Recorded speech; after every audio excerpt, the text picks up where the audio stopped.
اپنے آنسوؤں کو لوگوں سے چھپاؤ اور اس آنسوؤں کو نصف شب اللہ کے سامنے بہاؤ.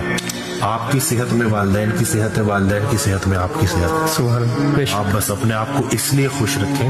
بلکہ اسے مجھے ایک بڑی پیاری ویڈیو لگی کہ happiness is your moral obligation towards society. آپ کو نہیں پتا کہ آپ کی مسکراہٹ کسی کا غم دور کر دے گی. بے شک. دین اسلام بھی جو صبر کی تلقین کرتا ہے نا، وہ یہی ہے کہ صبر ایسے کرنا ہے کہ پریشان شخص آپ کے پاس آ کے اپنی پریشانی بھول جائے اور وہ بولے یار بندہ ہے، اس کی لائف میں تو کوئی ٹینشن ہی نہیں ہے، اندر کا حال اس کو نہیں پتا.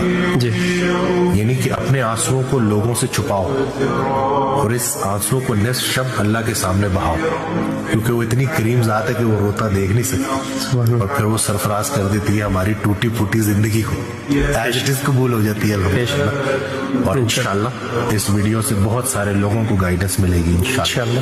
دعاؤں میں یاد رکھیے گا، اپنا بہت خیال رکھیے گا. اللہ حافظ.